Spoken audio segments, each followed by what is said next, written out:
Tapi ketika kamu memutuskan, itu pasti kamu punya alasan.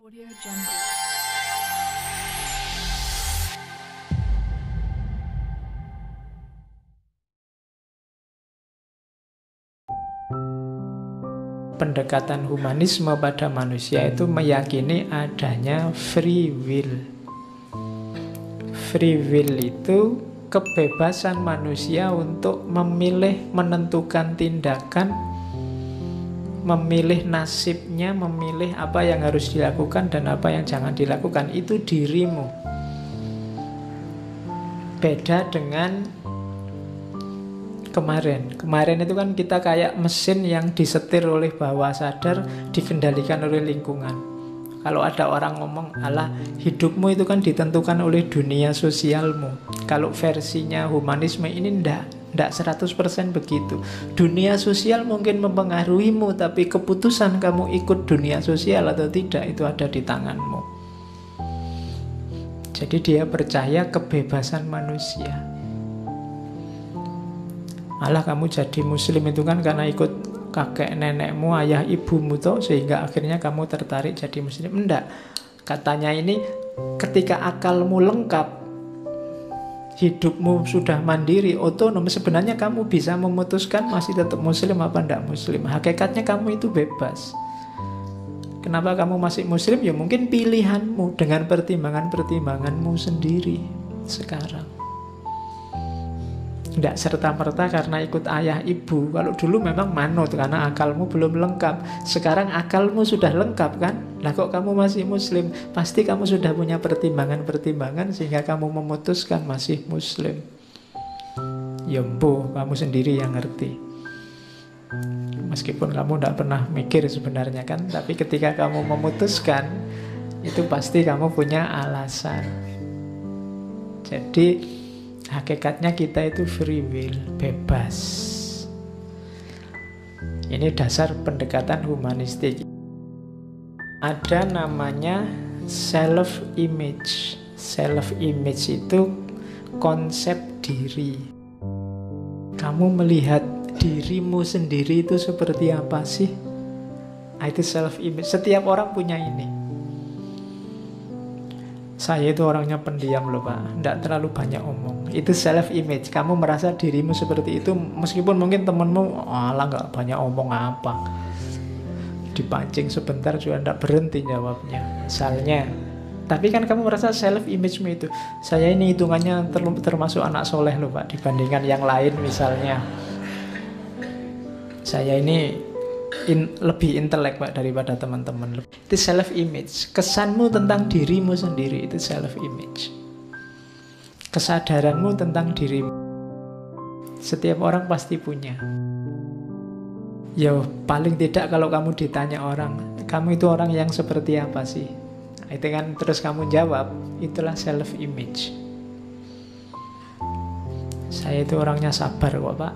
Saya itu orangnya telaten kok Pak. Saya itu ndak apa-apa kok Pak kalau dibohongi asalkan menguntungkan misalnya. Itu self-image. Ada lagi biasanya gandengannya self-image itu self-evaluation. Dari gambaranmu tentang dirimu terus kamu punya penghargaanmu atas dirimu sendiri. Namanya kita sebut harga diri.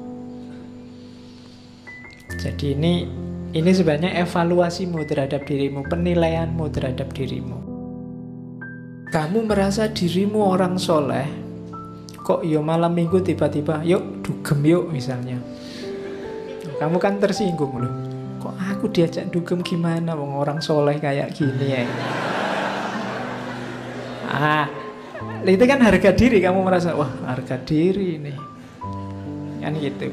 Jadi kenapa kok kamu marah? Karena kamu punya evaluasi sendiri terhadap dirimu. Kamu menilainya berapa, kok orang menilainya jauh di bawah itu kan kamu tidak terima. Kamu ingin dihargai sebagaimana kamu hargai dirimu. Itu namanya self-evaluation. Makanya ya kamu menakar dirimu dan menilai dirimu harus pas. Jangan terlalu tinggi juga jangan terlalu rendah. Kalau terlalu rendah kamu diremehkan orang. Kalau terlalu tinggi kamu jadi sombong. Kan tidak enak menghadapi orang yang harganya terlalu mahal. Diajak ngomong itu tersinggung, diajak ini marah, diajak itu marah. Dia harus spesial terus. Itu biasanya orang menakar dirinya terlalu tinggi. Tidak enak diajak bergaul. Tapi juga jangan terlalu murah. Kalau terlalu murah juga kamu tidak punya harga, nanti diremehkan orang. Tidak punya nilai. Kalau kamu tidak punya nilai, kamu tidak bisa free will. Nanti kamu direndahkan orang, keputusan-keputusanmu diremehkan. Jadi free will punya nilai diri dengan self image yang cocok. Konsep psikologi humanistik menghargai aktualisasi diri. Tadi kan saya bilang diri kita ini banyak potensi-potensi luar biasa. Maka aktivitas kemanusiaan yang mulia adalah apa? Aktualisasi diri. Wujudkan potensi yang luar biasa tadi. Tampilkan bahwa dirimu manusia itu mulia. Kamu tadi menghargai dirimu juga tinggi dan mulia. Citra dirimu juga mulia. Maka wujudkan potensi-potensi kemuliaan itu namanya aktualisasi diri.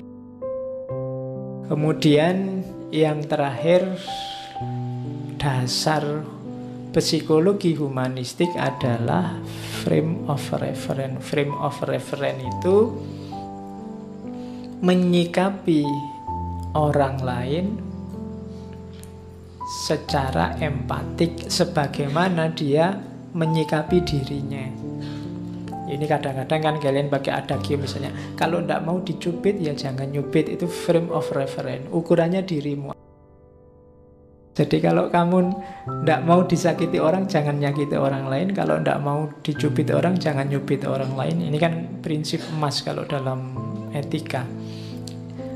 Frame of reference. Jadi frame of reference itu dirimu tadi yang berharga tadi, jadikan pijakan untuk memahami orang lain. Kalau dalam psikologi namanya empati. Seandainya aku dalam posisinya dia, seandainya aku seperti dia, itu empati.